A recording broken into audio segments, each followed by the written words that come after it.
Sa aklat po ng unang Samuel Kapitulo 23, ang talata po ay 1 at 2. At kanilang sinaysay kay David ang sinasabi, narito ang mga Pilisteo ay nakikipaglaban sa Keila at kanilang ninanakaw ang mga giikan. Kaya sumangguni si David sa Panginoon na nagsasabi, yayaon ba ako at aking sasaktan ng mga Pilisteyong ito? At sinabi ng Panginoon kay David, yumaon ka at saktan mo ang mga Pilisteo at iligtas mo ang Keila. Pagkapala po ang sumaatin sa waling pagkarinig ng kanyang mga banal na salita. Good morning po mga kapatid. Sa inyo po medyo kaiba yung panahon. Sa pagpapalang araw muli ang pinagkaloob po sa ating mahal na Panginoon upang tayo po ay magpuri sa kanyang banalang at kalinis sa pangalan. Kayo din mga kapatid ay sa unang araw ng sanglinggo tayo po ay sumamba at mag-alay po muli ng ating mga sarili. At kayo din po mga kapatid, sa umaga pong ito ay inaanyayahan po bawat sa atin na makinig, maglista at yung kung meron po tayong social media, upo muna natin yung mga data, Facebook, Messenger, muna po natin yung mga kapatid at focus muna po tayo dun sa ating pong pag-aaralan sa umaga pong ito. Ang ating pong paksa na ating pag-aaralan ay hinango po sa aklat ng unang Samuel Kapitulo 23. Ito po ay mula 1 hanggang 29. Ngunit ang binasa po natin ay nasa talatang 1 at 2. Ito po ay series po natin ng pag-aaral sa unang Samuel, Lessons of Faith, aral ng pananampalataya, pamagat po ang katapatan at pangangalaga ng Diyos sa mga nananatili sa Kanya. Yung pamagat natin, yun na rin po yung tema niya, medyo mahaba po. Kasi yun talaga yung kakumpletuhan po ng, ng kapitulo. Ang katapatan at pangangalaga ng Diyos sa mga nananatili sa Kanya. Kung natatandaan niyo po mga kapatid, nung nakaraang makalawang linggo, pinag-aralan po natin yung chapter 22, kung saan si David ay napunta po doon sa Adulam. Natatandaan po ninyo? Yung Adulam po, nalimutan kong banggitin, isa po itong malaking kuweba. Malaking bato, kuweba, at nagkasya po doon yung 400 na katao. So, gano'ng kalaking kuweba po yun? Para siyang sa Bulacan ba yun, yung bibiyak na bato? Yan, kung saan nagtago yung mga katipunero. Ngayon din, sa 24, yung Kapitulo 22, nagtago po siya doon sa kuweba ng Adulam. At nakasama po niya doon yung 400 na katao. Sa 23, yung 400, nadagdagan po yun ng another 200, naging 600 sila. Pagdating po ng chapter 24, napag-aralan natin ito, ang pamagat po nito, yung paggawa ng kabutihan sa gitna ng mundong may kapanganiban.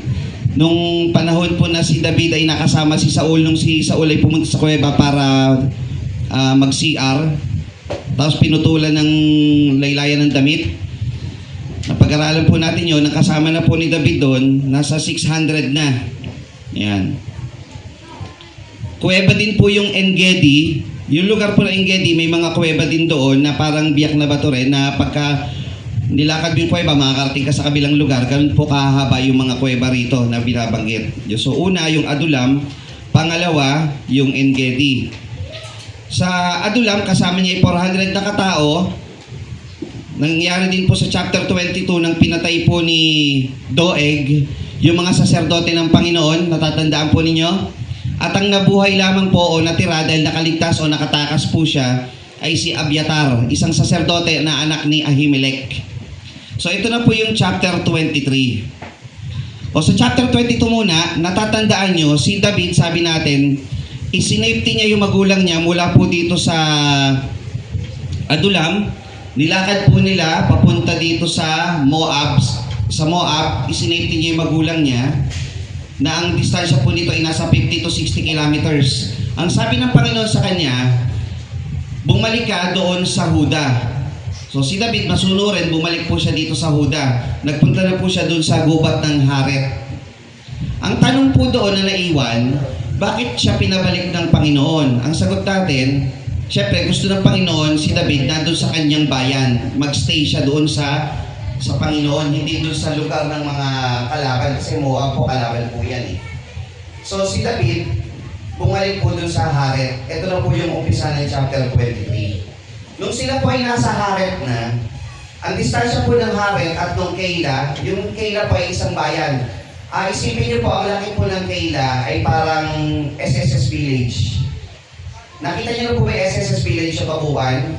Nandun yung rancho, hanggang Olive, di ba? Hanggang doon sa bago mag-Hotel Marikina. Ay makulit yan. Buong SSS po yan. Ganun kalaki yung Keila. Hindi po, hindi Kelly. Keila. Hindi Kiela. Keila. K-E-I-L-A. Keila.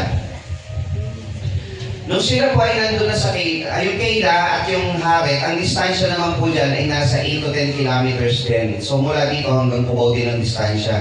So gubat ang Haret, ito yung Keila, may 8 to 10 kilometers po yan. Nabalitaan ni David na itong Keila ay sinasakop, pinahihirapan ng mga Pilisteo. Trivia mga kapatid, saang bansa nakalagay ang lugar ng Keila o bayan ng Keila? Siya po ay nasa Israel. So si David mula sa Moab bumalik sa Haret, sa bayan ng Diyos. Nasa Huda siya ngayon, sa Haret. 8 to 10 kilometers, bayan pa rin po ito ng Israel, yung Keila. Ngayon, kung may Pilisteo na lumalaban dito, ang Pilisteo kalaban di ba ng Israel? Sino dapat ang magtatanggol sa Keila? Dahil ito po'y bayan na sinasakop ng mga dayuhan na Pilisteo. Sino ang dapat magtanggol sa Keila? So, pag-aralan po natin, yun yung nilalaman ng chapter 23. At kanilang sinaysay kay David na sinasabi, narito ang mga Pilisteo ay nakikipaglaban sa Keila at kanilang ninanakaw ang mga gikan. Ang gikan po, yan yung threshing floor. Ang ibig sabihin ng threshing floor, yung mga lahat ng mga pananim, dinadala po doon pinaghihiwala yung trigo sa kanyang bunga. Halimbawa, palay at yung kanyang ipa, doon pinaghihiwalay po yun. Doon iniimbak ang pagkain. So sa kanila trigo, kaya nga huwag mong bubusalan ng baka kapag umiiik. Ibig sabihin yung baka kasi lumalakad para paghiwalayin yung mga sa trigo, para mapaghiwalay yung pinagbalatan niyan. Dinudurog niya na. So doon pumunta yung mga Pilisteo sa giikan. Siyempre, doon yung pagkain eh. Doon ang target niyan. Kaya't sumangguni si David sa Panginoon na nagsasabi, "Gayaan ba ako at aking sasaktan ng Pilisteo ito?" At sinabi ng Panginoon kay David, "Yumaon ka at yung saktan ng Pilisteo at iligtas mo ang Keila."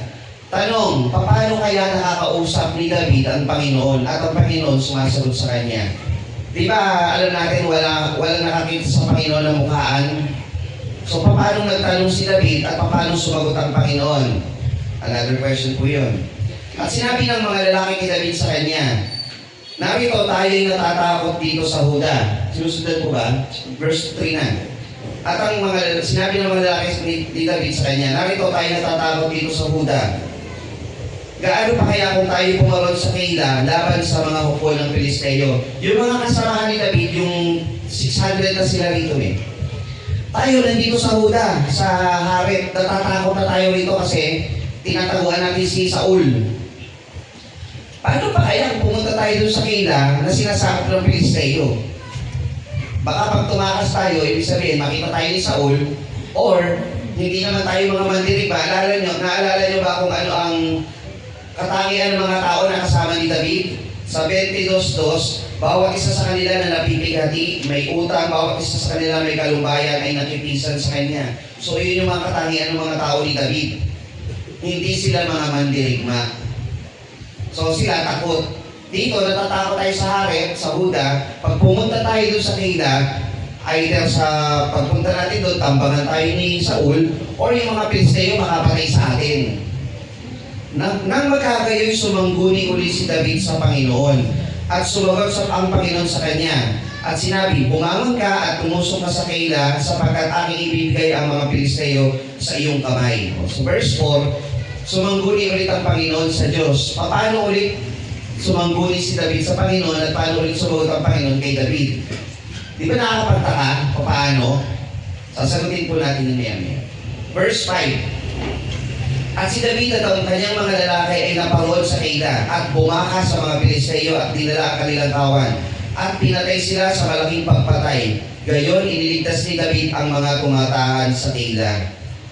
So verse 5, yung mga tauhan ni David, yung mga sumama sa kanya, dahil sabi ng Panginoon, lumusok sila kasama ni David.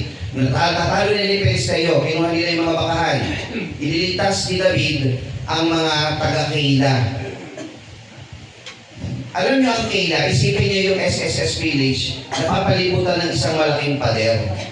Kasi ang mga bayan po noon, tandaan niyo, ano sila? Yung mayroong pader na protection.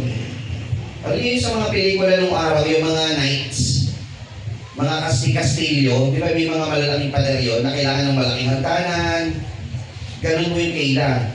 Ngayon, ito nangyari sa, yung verse 6 po pala rito ay kapareho po nung nasa chapter 22. Sabi doon, at nangyari nang makatakas si Abiatar na anak ni Ahimelech kay David, kay Keila, na siya'y lumusong na may isang ephod sa kanyang kamay.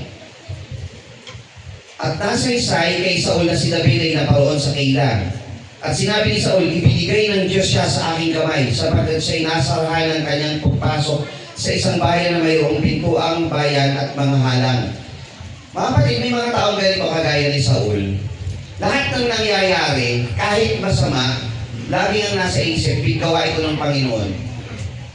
Halimbawa, yung tumaya sa loto, tapos nanalo, blessing. Pwede ba nung sabihin yun? Ang ginawa mo sugal, tapos ang sasabihin mo, blessing. Pwede ba yun? Halimbawa, nagsabong, nanalo. Pwede ba sabihin nanalo ka, blessing to, galing kay Lord? O pwede ba yun? Ha? Sa libutan, tinan nyo si Saul ha. Pakinggan nyo mabuti ginawa ni Saul. Verse 7. At nasaysay kay Saul na si David ay naparoon sa Keila. Yung Keila, bayan na napapaligutan ng pader. Si David nandoon. Nasa isip ni Saul, si David corner na. No escape. Kaya sabi niya, ibinigay ng Diyos siya sa aking kamay. Oh. Pwede ba yun? Tama ba yung sinabi ni Saul? Diyos ang nagbigay kay David sa kanyang kamay? Hindi po. Kaisipan sanglibutan yan. Pag ang iniisip mo masama, gawa mo masama, at nagkataong nangyari yung ayon sa gusto mo, hindi yun. Hindi sa Diyos yun. Tama po ba? Hindi sa Diyos yun. Kaya yung iba na tumagdaga sa loto, nagsusugal. Meron pa nga nagnakaw to successful, hindi nahuli. Thank you Lord, di ako nahuli. May mga ganun pa eh. Di ba? Oo. Talagang itong nasabat natin na to, bigyan na sa atin ng Diyos to. Hindi po ganun yun ha, huwag ganun. Si Saul po ganun, sanglibutan kaisipan po yun. Sapagkat sinasarhan ng kanyang pagpasok sa isang bayan na mayroong mga pintuang bayan at mga halang. Nahaharangan po si David, corner si David. Si David nahaharangan po ng pader. At tinawag ni Saul ang buong bayan sa pagkipagdigma upang lumusong sa Keila at gugubin si David at ang kanyang mga tao. At naalaman ni David na nag-iisip si Saul ng masama laban sa kanya. At kanyang sinabi kay Abiatar na saserdote, dalhin mo rito ang ephod. Tingnan niyo yung response ni David. Corner tayo ni Saul. Abiatar, kunin mo ang ephod. Di ba dapat ang unang response, magtago tayo? O kaya tumakas tayo? Ano ang response ni David? Kunin mo ang ephod. Tanong, ano po yung ephod? Andiyan ba? Ayan. Ano po yung ephod? Ang isang saserdote na Levita ay meron pong special na kasuotan ayon po sa Exodo Kapitulo 27, 28, 29. Yung ephod, yan po yung sa suot po ng isang saserdote para yung apron. Yung apron, meron po yung breastplate, yung tinatawag sa Tagalog na pectoral, na meron pong 12 bato. Tapos sa loob po ng apron, sa likod na may bulsa. Sa likod po ng ephod o yung apron, may bulsa at may 2 bato. Ang bato po na nakalagay doon ay tinatawag na Urim at Tumim. Exodo 28:30. Urim, Tumim. Hindi po ito Urim, Tumim. Pagka ganun po kasi bigas sa salita, may iba po yung kahulugan. Parang bangko at bangko. Gets nyo? Pagka iba yung bigas, iba yung kahulugan. Yun. At ilalagay mo sa pectoral ang kahatulan ng Urim at Tumim. At mga ilalagay sa sinapupunan ni Aaron pagka siya pumapasok sa harap ng Panginoon, at dadalhin palagi ni Aaron sa harap ng Panginoon ang kahatulan sa mga anak ni Israel na nasa kanyang sinapupunan. Yung Urim at Tumim, sanay, taas yun ng konti, saan ko nakalagay yun? Ayan, Urim at Tumim. Urim, Hebrew word, ang English po niyan is light. Tumim is perfection. Hindi po natin alam kung ano po o paano yan ginagamit kasi hindi po, pati itsura, hindi po natin alam.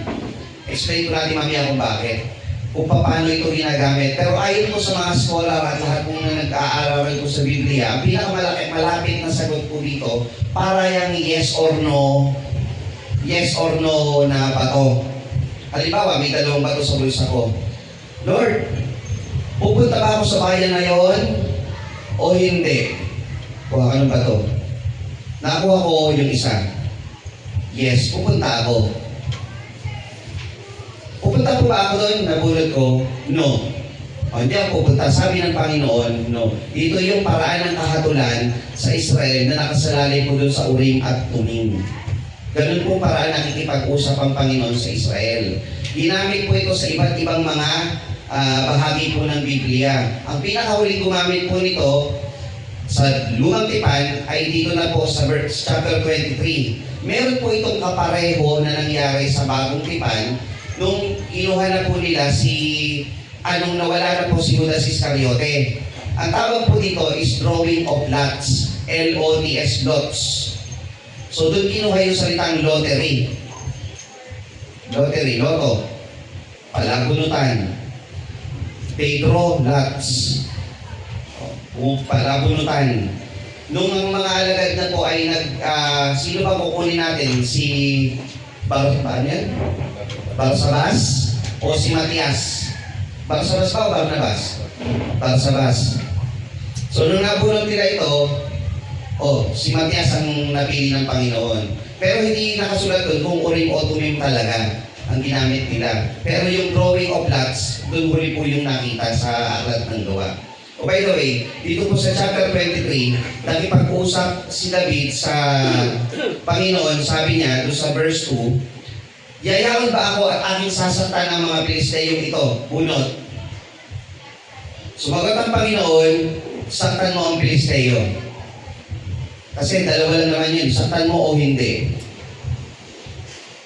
Verse 4, na magkagayoy sumangguni uli si David sa Panginoon at sumagot ang Panginoon sa kanya sinabi, bumangon ka at lumusong ka sa kaila. Pagbunot niya, lumusong ka. Ganun po nalalaman nila ang sagot.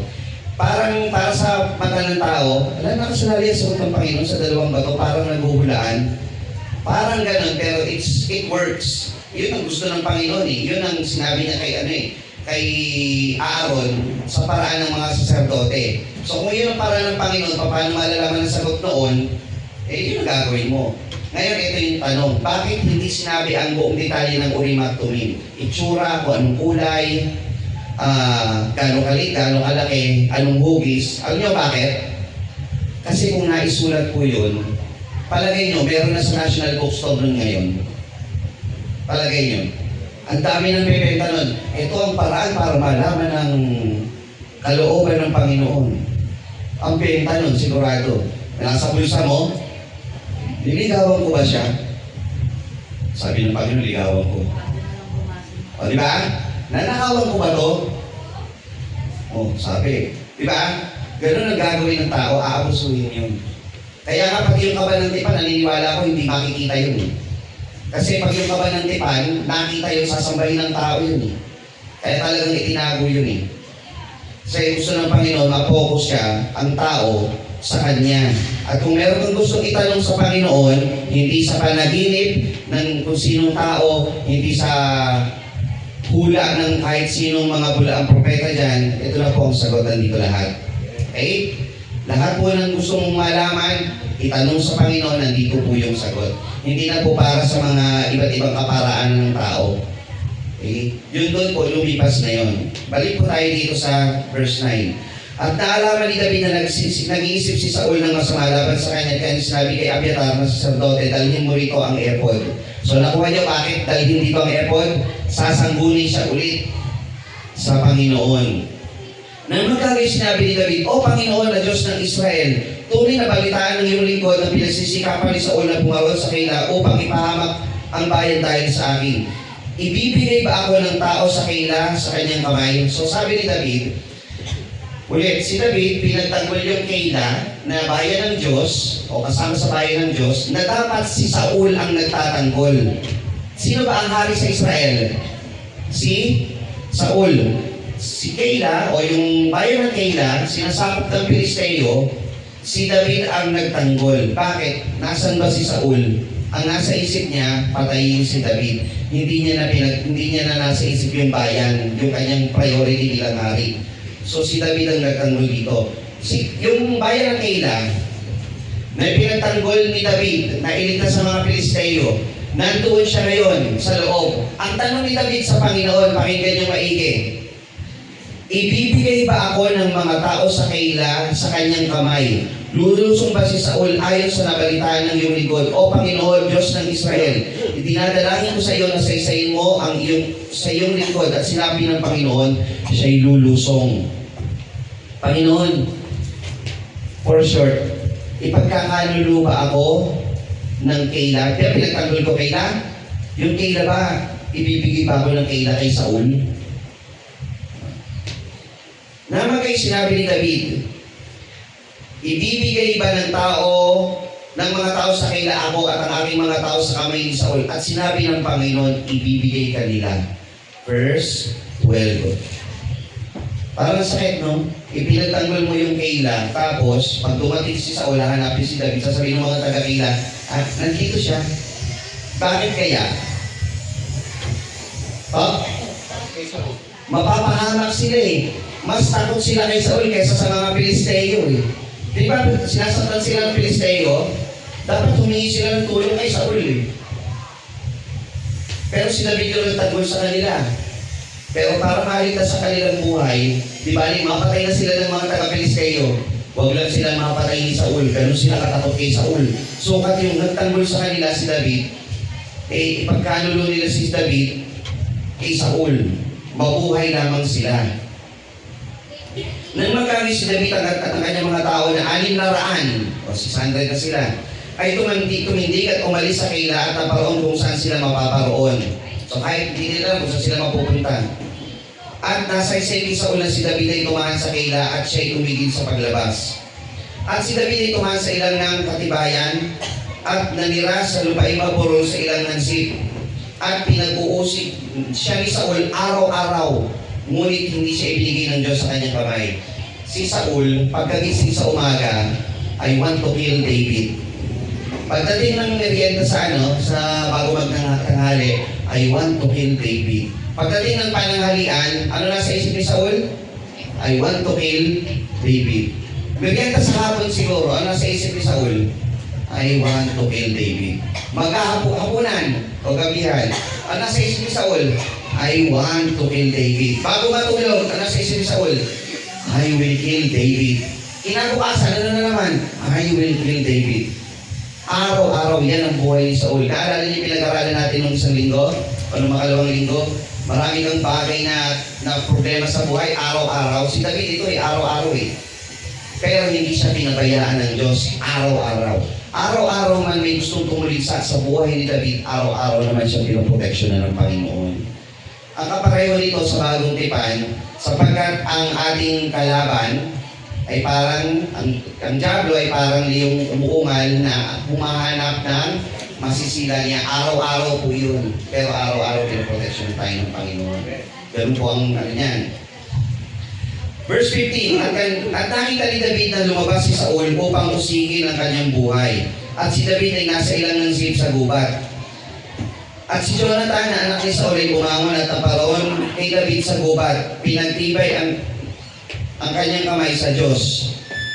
At sinabi sa kanya, huwag kang matakot sapagkat hindi ka masusumpungan ng kamay ni Saul na aking ama. At ikaw ay magiging hari sa Israel at ako ay magiging pangalawa mo. At nalalaman gayon ni Saul na aking ama. Dumating si Jonathan sa huling parte ng buhay na pagkikita nila. Ito na talaga yung pinakahuling last na nakita sila. Kasi after nito, mamamatay na si Jonathan sa pakikipaglaban. Nung inuusin ni Saul, pumunta si Jonathan, yung best friend niya. Pumunta si Jonathan sa kanya para palakasin yung kanyang loob. Hindi ka mamamatay, walang mangyayari sa'yo kahit inuusin ka ng tatay ko.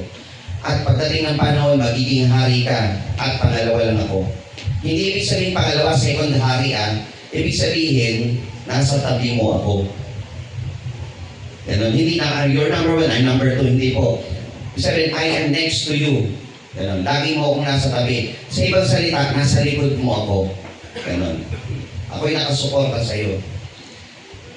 At silang dalawa ay nagtipanan sa harap ng Panginoon. Si David ay kumahan sa gubat. Si Jonathan umuwi sa kanyang bahay. Nang magkagay, inahon ng mga Zipeyo. Okay. Verse 19. Tignan niyo maigi po ito. Meron dalawang klase ng tao. Isang tao na kagaya ni Jonathan at mga tao na kagaya ng Zipeyo. Si Jonathan nagpunta para suportahan si David para lumakas yung kanyang loob. Tignan niyo yung ginawa ng Zipeyo. Nang magkagay, inahon ng mga Zipeyo, mga taga-Zip, si Saul sa Gabaa, at sinabi, hindi ba nagkukubli sa amin si David sa mga katibayan ng gubat sa burol ng Hakila na nasa timugan ng ilang? Ngayon nga, o hari, lumusong ka ngayon sa buong adhika na yung kalooban na lumusong. Ang aming bahagi ay ibibigay sa kamay ng hari. Yung isang bahagi naman ng mga tao, ito yung mga tinatawag na matawag dyan. Sumbungero ba yun? Sulsol? Ano may tawag doon? Ha? Pahamak? Ganon. Si Jonathan gusto maligtas si David. Huwag kang mag-alala, suportado kita, nasa likod mo ako. Itong mga tao naman, iunlad ba ng buhay ng isang tao yung pagiging sumbungero? Iunlad ba ng buhay mo yun? May ganansya ka ba talaga? Na tingnan mo, sinabi nitong taga-Zip kay Saul, ba't ano ba mapapala nila kay Saul? Siguro, meron silang inaasahan kay Saul. O pangalawa, takot sila kay Saul na sinabi, baka hindi nyo sinabi sa akin, alam nyo pala, pagpalingan sila ng galit ni Saul. Pwedeng ganon. Ngayon na, o hari, lumusong ka ayon sa bungad di ka ng kalooban na lumusong. At ang aming bahagi ibibigay sa kamay ni Saul. Sinabi ni Saul, pagpalain nawa kayo ng Panginoon sapagkat kayo nahabag sa akin. Tingnan nyo? Blessed are you, sabi ni Saul doon sa mga taga-Zip. Kayo yung maon, sinasama ko sa inyo, at turuling maigi at alamin at tingnan ang kanyang kinawaran kung sino ang nakakita sa kanya roon. Sapagkat nasa isa na sa akin na siya ay nagpakatalino. Si David daw nagpakatalino, crafty, magaling magtago. Pero si David ba, nakakaligtas pa sa pagpatay ni Saul dahil magaling siya magtago o dahil siya pinapatubayan siya ng Panginoon? Makikita niyo rito kung paano. Inyong ang tingnan at alamin sa kublihang dako ng kanyang pinagtataguan at bumalik kayo sa akin na may katunayan at ako'y parorong kasama niyo at mangyari kung sinasalupain aking sisiyasatin siya sa gitna ng lahat ng libo-libo sa Huda. At sila'y tumindig at naparoon sa Zip na napauna kay Saul. Ngunit si David at ang kanyang mga tao ay nasa ilang ng maon sa Araba sa timugan ng ilang. Verse 25. Ito po yung pinagmulan ng awit ni David sa chapter 18 verse 1, 2, and 3. O buong chapter 18. Pero yung paborito natin talata po yun. At si Saul at ang kanyang mga tayo na paroon upang pag-usingin siya at nasa isa-isa at kanilang sinaysay kay David. Kaya't siya'y lumusong sa burol na bato at tumaan sa isang maon, sa ilang ng maong, at nang mabalikan ni Saul kanyang hinabol si David sa ilang ng maon. Yung verse 25, tingnan nyo bro sa 18 verse 1, 2, and 3 ng awit. Saan nagtago si David? Dito ang sabi niya, iniibig kita o Panginoon ng aking kalakasan. Ang Panginoon aking malaking bato at aking kuta, aking tagapagligtas, aking Diyos, aking malaking bato na sa kanya'y nanganganlong ako. Aking kalasag at siyang sungay ng aking kaligtasan, aking matayog na moob. Ako'y tatawag sa Panginoon, na marapat na purihin, sa gayoy maliligtas ako sa aking mga kaaway. Kaya yung awit ni David na buo, nung siya po ay nagtatago sa malaking bato na ito. Yung malaking bato na nandito po sa verse 25, ito po yung bato na tinutukoy po doon sa chapter 18. Parang bato yun, malaking bundok yun na bato na nandun sila nagtago. Safe sila doon. So yung awit niya is a figure of speech na ang batong ito ay representasyon ng Panginoon na nagbabantay sa akin at nag-iingat sa akin. Ganun.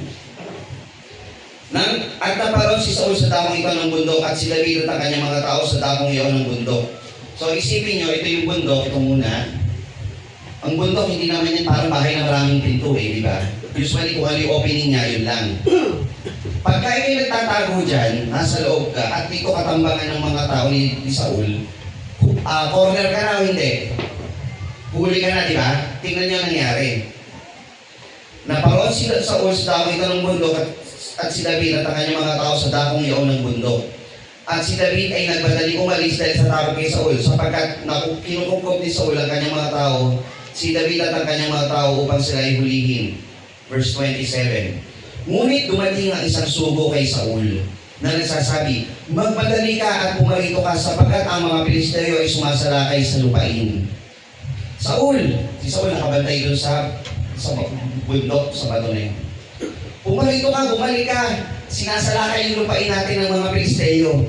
Si Saul, mahuhuli ko na si David Hindi, kailangan mong bumalik.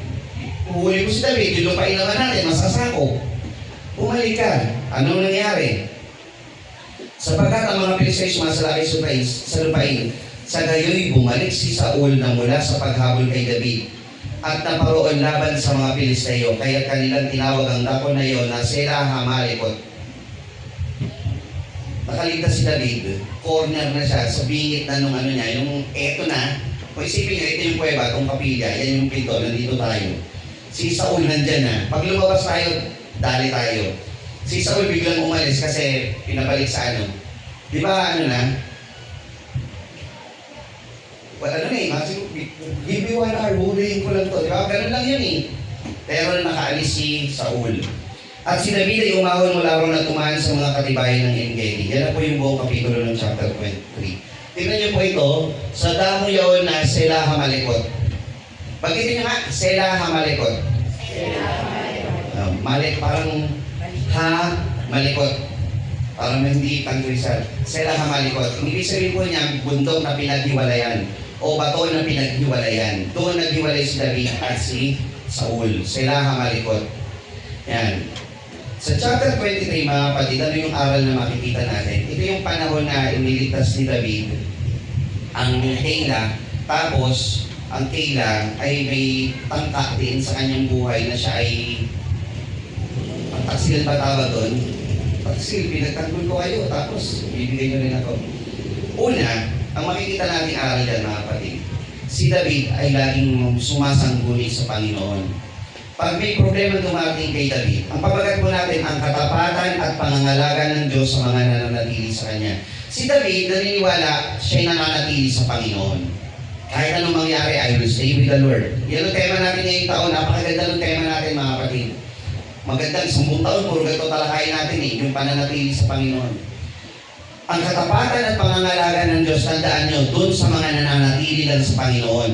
At kung nananatili ka sa Panginoon, you have your constant and continual, always meron kang communication sa Diyos mo. So pag may problema ka, anong gagawin mo? At sumangguni si David sa Panginoon. At sumangguni si David sa Panginoon. Lagi siyang sumasangguni sa Panginoon. Ano man ang sitwasyon ng kanyang buhay. At ang Panginoon sumasagot sa kanya. Tingnan niyo yung ano na yun, yung angle na yun. Pag ikay nananatili sa Panginoon, tapat ang Diyos, sasagot siya sa iyo. Manalangin ka sa Panginoon. Alam mo, ang Panginoon sasagot sa iyo. Hindi man boses niya mismo, pero alam niyo na Alam mo, sagot ng Panginoon Ano sagot ng Panginoon sa dalangin mo? Kailanman hindi kita pagkukulangin, kailanman hindi kita pababayaan. Ano pa sagot ng Panginoon ayon sa Biblia? Ang magtiis hanggang wakas, maliligtas. So kung ano man ang problema dumating sa buhay mo ngayon, pagdating ng panahon, pag hindi ka umalis sa piling ko, maliligtas ka. So si David, anumang problema dumating sa kanya, Lord, anong desisyon ko ngayon? Bigay sa kanya ng Panginoon. Ito man ay isang magitan ng Urim at ng Tumim, sinasagot siya ng Panginoon.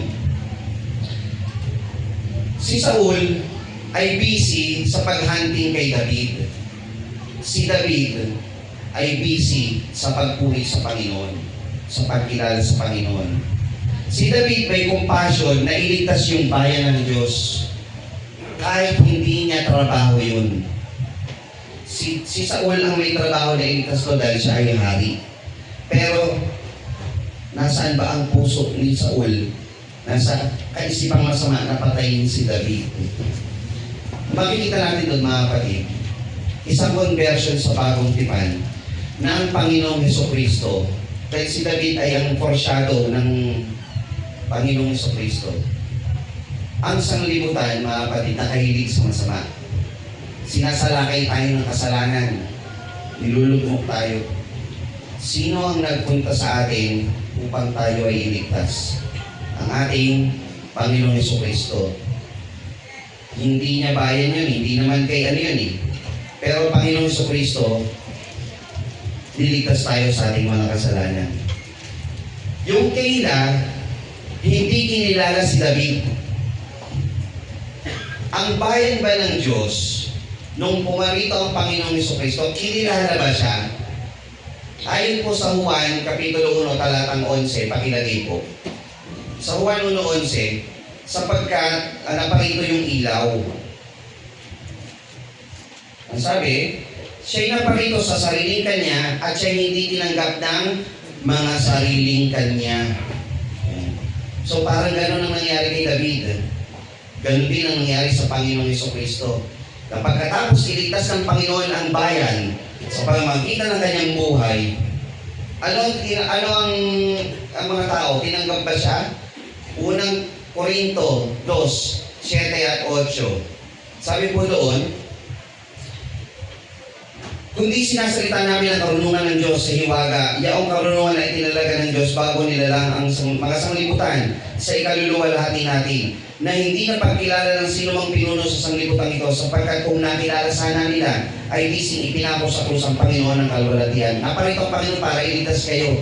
Pero nung ginawa ninyo, ipinako nyo sa krus ang Panginoon dahil hindi nyo siya kinilala. So parang gano'n yung nangyayari kay David. At ganoon din ang nangyari sa Panginoong Hesukristo. Ano pa makikita natin aral doon? Yung sa 5 o dito sa 23:3, yung mga tao ni David, mga kapatid, nagkaroon ng takot. Pag tayo umalis dito sa lugar natin, huli tayo ni Saul. Pag nagpunta tayo doon, matatalo tayo ng Pilisteo. Sabi ni David, nanalangin siya sa Panginoon, sabi ng Panginoon, mananalo tayo. Ano mo pananampalataya ng mga tao na kasama ni David? Sinabi ng leader natin, mananalo tayo dahil sinabi yun ng Panginoon. Lumaban sila. Sila yung mga tao na pipigati, nalulumbay, may utang. Ano alam nito sa pakikipaglaban? Meron? Wala. Paano sila natutong lumaban? Kasi they are staying with the king. Tandaan niyo mga kapatid, lagi silang kasama ni David. Tayo mga kapatid ay mga, sabi, magsiparito kayo sa akin, kayong lahat na nangapapagan at nangabibigat ang lupa at kayo aking papagpapahingihin. Tayo ba, nung nag-umpisa, malalakas na ba tayo? May alam na ba tayo sa pananampalataya? May alam na ba tayo paano labanan ng mga hamon sa pananampalataya natin? Hindi pa. Pero nung tayo tumanggap sa Panginoon at nananatili tayo sa Panginoon, pinatitibay tayo ng kanyang mga salita. Natuto pa tayo lumaban. Basta tayo'y kapiling ng Panginoon. We are staying with the Lord. Pero subukan nyo, mga kapatid sa pananampalataya na humihiwalay sa Panginoon, ang daling matalo. Bakit? Wala sila sa pananampalataya. Wala sila sa Panginoon. Natutong lumaban ang 400 na ito. Nadagdagan pa sila ng 200. Oo, sa pasimula matatakot ka. Tama? Kasi tanggap mo mahina ka. Pero pag sinunod mo yung gusto ng Panginoon, na natili ka sa Kanya, ang katapatan ng Diyos at ang pangangalaga ng Diyos ibibigay sa iyo. Tandaan niyo mga kapatid, because they stay with David. Si David kasi yung susunod na hari. Siya yung tinitig ng hari ng mga ito. So kung ako mahina, may utang na bibigati na lulumbay, basta tatabi ako kay David, marami akong matututunan kay David. I will stay with my king. So tayo mga kapatid, bagaman may ino-offer ang sanlibutan, we will stay with our Lord. Pag tayo'y nasa panahon ng ating matinding pangangailangan, tandaan nyo mga kapatid, diyan papasok yung tukso. Ooperan kayo ng kaginhawaan ng ibang tao para umalis ka sa pananampalataya. Naniniwala kayo doon? Kasi yun ang kaparaanan niya. Tutuksoy ka ba doon sa bagay na, na hindi mo kailangan? Pag gutom ka, sabi ng Panginoon, nung sa Mateo 4:4, gutom siya, so doon siya tinutukso ng diablo. Kailangan ng Panginoon nun, pagkain kasi gutom siya, pero hindi siya tukso. Dito, kailangan ng mga tao, protection, pero sila hindi humiwalay sa hari. They stay with the king. Ano susunod natin? Sa Kapitulo 7 hanggang 14, nang si David ay na-corner doon sa bayan ng Keila. Tayo, nako-corner tayo minsan ng problema natin. It can either be sakit, financial problem, trabaho, ano pa man dyan. At sabi, si David ay tinutuloy ni Saul araw-araw. Pero si David, never nangyari sa kanyang sarili na humiwalay doon sa pangako ng Panginoon na ang Panginoon tapat, ang Panginoon mangangalaga sa kanya. Sa huling sandali, nakatakas siya doon sa Keila. Inalagaan siya ng Panginoon. Sabi, ang katapatan at pangalaga ng Diyos ay nananatili sa kanya. Basta ikaw ay nananatili sa Panginoon, hindi papasok sa isip mo ng this is the end. Kayo mga kapatid, naisip niyo ba yun? Wala na, katapusan ko na to. Hindi dapat kasi kasama mo ang Panginoon. You may feel betrayed. Di ba yung Keila, ipinaglaban ni David? Parang pakiramdam nyo ito, parang pinagtaksilan ako. Betrayal na ginawa sa akin ng Keila. Tao lang yan. But the Lord will not and will never betray me. Ganun si David. Kahit anong mangyari, ang Panginoon hindi ako hiwalayan kasi hindi naman ako humiwalay sa Panginoon. Kung kayo mananatili sa akin, ay mananatili ako sa inyo. Sabi ng Panginoon, huwag kang aalis sa Kanya. Chapter 15 to 18, be like Jonathan. Isang encourager, isang tao na pagkaalis ng kapatid ay lugmok, bagsak, palalakasin mo ang kanyang loob. Pagdating sa verse 19 to 23, don't be like the Ziphites o mga Zipeyo. Na ito, nasa problema, gatong ka pa. May ginawang kasalanan yung kapatid. Ano dapat gawin sa kapatid? Ito, nasa panahon siya ng pagkakasala. Ano dapat niya gawin? Palalahanan, panumbalikin. Ano sumbong mo dapat? Sumbong mo ganito eh. Dapat yan, ikiwalag na yan eh. Anong sabi, sa magitan ng pag-ibig ay napapatakpan ng maraming mga kasalanan. Baka ikaw na pala para mapanumbalik yung tao. Maging kagaya ka ni Jonathan, huwag maging gaya ng mga Zipeyo. Wala kang aanhing bunga. Sa magitan ng pagiging sumbongero, pagiging sulsol, pagiging negatibo, kagaya ng mga Zipeyo. Kailangan maging kagaya ka ni Jonathan. Verse 24 to 25. David hides to a rock. Yung bago na yon ay kinilala niya na proteksyon ng Panginoon. Verse 26 to 29, God's providence. Ito yung pamamaraan ng Panginoon na nagpadala siya ng sugo. So unang ginawa ng Panginoon, hindi lang alam ni David at ni Saul, nagpadala ng Pilisteo rito sa bayan, lugar ni Saul, nagpadala ang Diyos ng sugo kay Saul para si Saul bumalik doon sa bayan at labanan yung mga tao ito. Para maligtas si David. Hindi dahil magaling magtago si David kaya siya nakaliligtas, kundi dahil sa proteksyon at pag-aalaga ng Panginoon. Gagawa ang Panginoon ng paraan. Naalala niyo mga kapatid yung ating halimbawa doon sa nung humingi ng hari ang Israel. Ang Israel gusto nila ng isang tangible o isang nakikitang hari. Piling nila walang haring nagtatalo sa kanila kasi ang Diyos pa nakikita ng ating mga mata. So hindi, gusto nila nakikita nila na may Diyos. Masaya sila, nagdiwang sila nang naging hari si David. Tayo pag may mga problema ganito, mga kapatid, meron ba kayong mga panahon na pecha de peligro? Meron? Wala. Kasi hindi maabot talagang matindi ang pananalapihan. Meron ba? Sabi ng taga-Malanday, hindi na po, walang hawak talaga eh. Kasi pecha de peligro, may hawak ka, aabot ba to? Ang layo pa nung pecha. Ganun yung pecha de peligro. Sabi ng taga-Malanday, hindi, kasi wala po talagang hawak eh. Ganon. Ang tanong ko ganito, minsan dumarating sa buhay ng isang tao, nandun ka sa malaking pangangailangan, wala kang hawak, tapos biglang may dumating sa'yo, out of nowhere may nagbigay sa'yo, ano pakiramdam nyo? Tapos nakawakan nyo na yung either goods ba yan, bigas ba yan, pagkain ba yan, gamot yan, o pera yan. Basta nahawakan mo, ano pakiramdam mo? Ha? Masaya? Gano'ng masaya? Paano kayong magdiwang? Paano kayong manalangin? Thank you Lord, ganon. Nagiging kapareho tayo ng Israel noon na naghahanap ng isang tangible na hari. Kasi ang pananampalataya ay kapanatagan sa mga bagay na hinihintay, ang katunayan sa mga bagay na hindi nakikita. Sabi ng Panginoon, kailanman hindi kita pagkukulangin, kailanman hindi kita pababayaan. Hindi mo pa nakikita yung tugon ng Panginoon, pero dahil sinabi yun ng Panginoon, naniniwala ka na. Nung nabasa mo yun, salamat sa Panginoon, tinugon ako. Wala ka pang hawak. Yun ang pananampalataya. Hindi yung iniintay mo pang may hawak ka, saka mo lang sasabihin, salamat Panginoon. Thank you Lord. Hallelujah. May tumugon. Hindi. Kung wala ka pang hawak, pero naniniwala ka na tapat ang Diyos, nagpapasalamat ka na. Amen? Ganun po yung mga kapatid. Si David, iniligtas ng Panginoon, bagaman hindi niya alam kung paano siya ililigtas, pero ang Panginoon may ginagawa para siya iligtas sa kamay ni Saul. Araw-araw. Yan po yung aral na makikita natin sa chapter 23. Araw-araw tinutuloy sa si David. Araw-araw may tangkas sa kanyang buhay at sa lahat ng kanyang mga kasamang mga tao.